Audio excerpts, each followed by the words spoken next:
What's good, YouTube? Welcome back to our channel. It's your boy, Reese. And your girl, Rayleen. And we're back with another video. If you guys are new to our channel, you never seen our face before, hit that subscribe button, turn on post notification bell on so you're notified every single time we post a recent video. But welcome back to another closet talk with us. This is episode 2, so second of this series. A lot of you guys have liked it, and a lot of you guys, I can tell it's still growing on you guys, but I think it's pretty cool because we just get to sit and talk, get vulnerable. This is our vulnerable space. Yes. I want to cry right now. I don't know if you're being serious. No, I don't. So you guys throughout since the first closet talk and now you guys gave us some topics that you guys want to hear from us and some advice or some stories or some questions and stuff like that. So we're here to answer and give our opinion on certain stuff. There's a freaking gnat right there. Apollo's asleep. The girls are at school. So let's get straight into this video. Did I already say if you guys are new? That's crazy. It's 11:45 and on the screenshot says, oh, never mind. You're taking over on Okay, this. so this is probably the number one question we get so freaking much. Like every time I'm on live on TikTok, everyone asks me this. They're like, another baby. No, we are not having any more kids. No. We don't, it's not that we don't want any more kids, it's that We don't want any more kids. no, it's like we're content and we're satisfied with What we have. what we have now. And so, like, of course, if it happens, it happens. Don't But- say that. No. Nah, we did say that last time, but Exactly. I'm saying, nah, it's true. don't If say it happens, that. it happens. No. But down the road, We're gonna prevent it. if we do ever want another kid, we're open to the adoption and stuff like that, and we want to learn more about it. We don't really know much about it right now, but When we, of course, get if we close do to it. make that decision, then We're gonna do our research. I mean, who knows? The girls might meet a friend in school, and they don't have the family that they need, and We could take who them in. knows? I would love to do that. Right? Wouldn't that be so cool? My grandma actually did that with my uncle.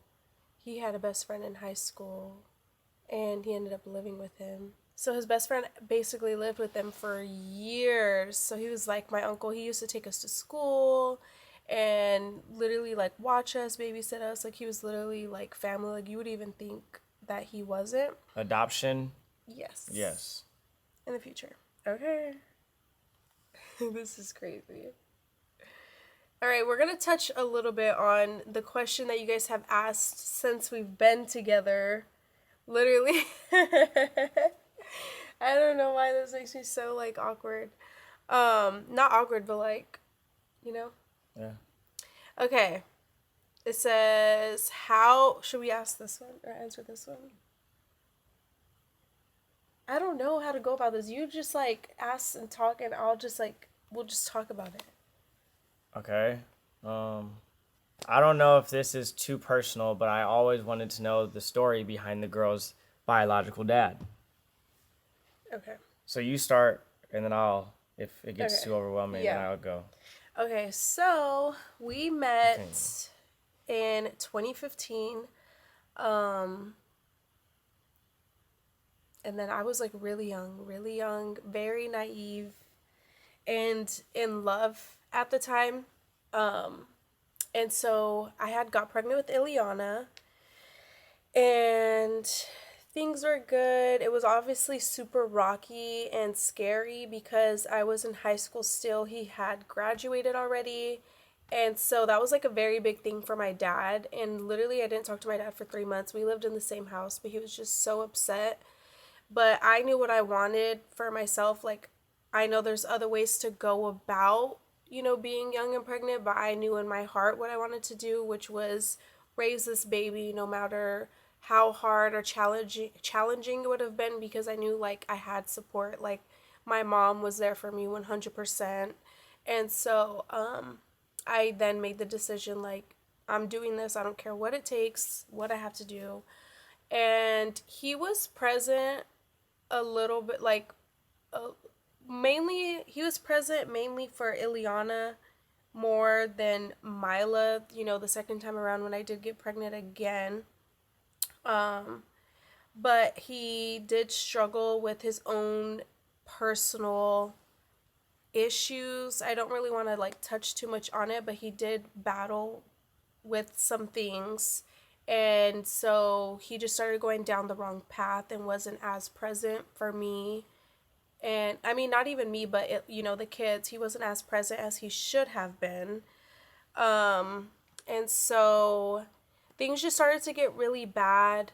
And for my kids' safety and for my own safety, I did have to, uh, like not separate. How would I say it, babe? Like I did have to like remove him from the equation.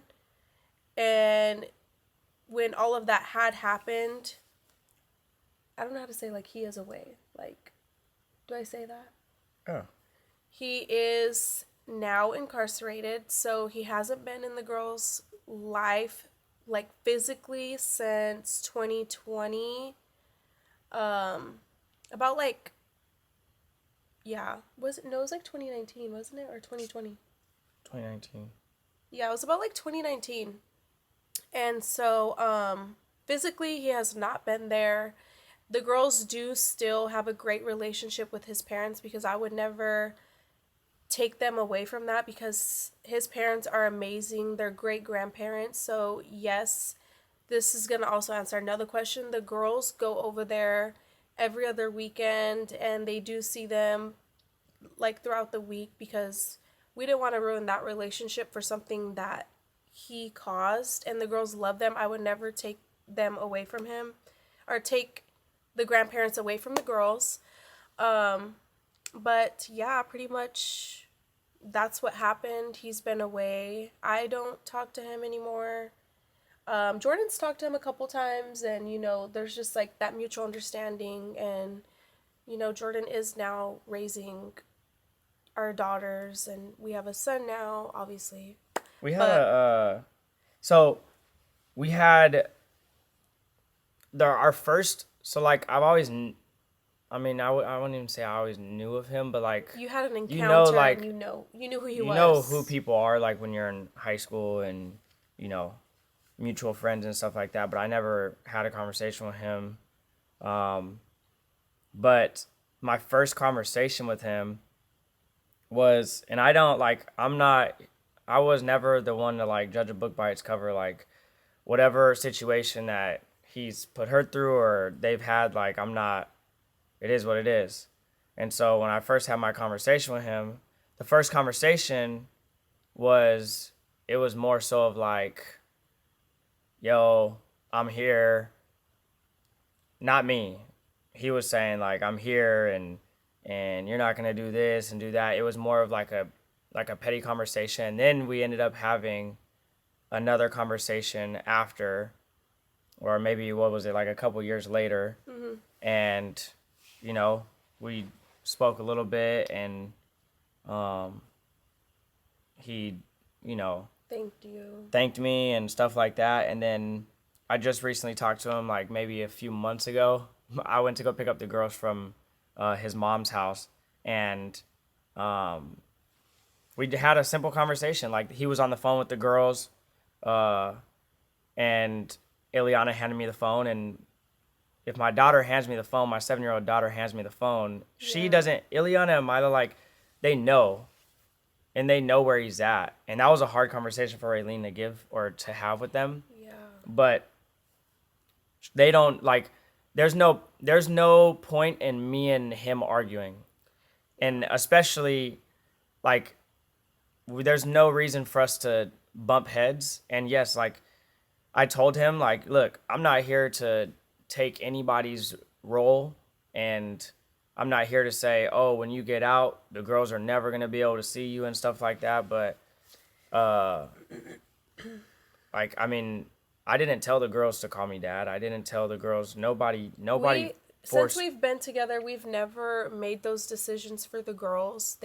And still to this day, we let them make their decisions when it comes to either being with family or, when it comes to him, like, and Jordan too, like we never tell them what they should be doing or how they feel about somebody. We never do that.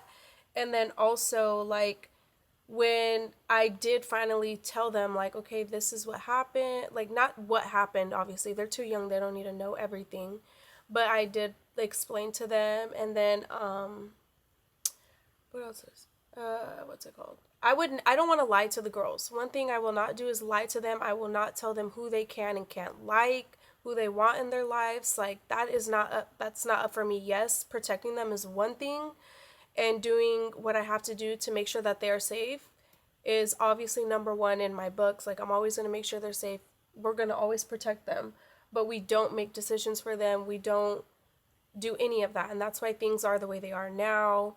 The girls still see all of that, his side of the family. I don't ever keep the kids away, because at the end of the day, it has nothing to do with the kids. Like, it's, the adults, and whatever the adults are going through has nothing to do with the kids. Like, they don't understand. All they have is love to give. So, like, we're never gonna take that from them. And we're not answering this question to, if we wanted, like, we're not answering this question to paint a bad picture of their biological father. Yeah. And, like, I hope that when he does get out, he is a changed man and he wants to be in the girls' lives. And I grew up with a stepfather and a biological father in the picture. My biological father, he came back into the picture around the same age he's going to be with the girls. It's almost weird, Like, because reliving like Yeah. my parents' life, but like I never felt, maybe one time to this day, I saw my biological and my stepdad like get into like a little argument. They've never put their hands on each other. They've always had that type of respect for each other, like, and I hope that's the relationship that we can have. No, I'm not gonna say like we're gonna be buddies and best friends. Mm-hmm. That's not realistic. But that's the girl's biological father at the end of the day, and you got to respect it to an extent.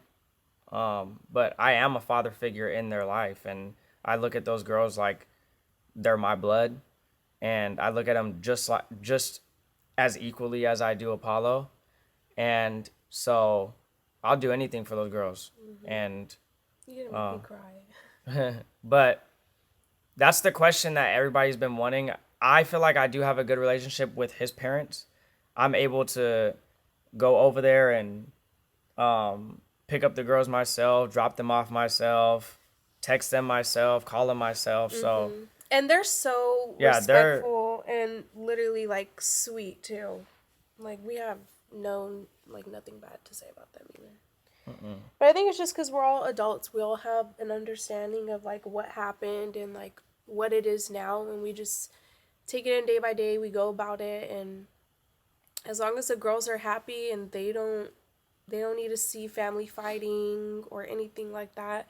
That's all we care about, all of us. We're all on the same agreement. Like, it's the kids first. Everything else, all the BS, that's pushed aside. So.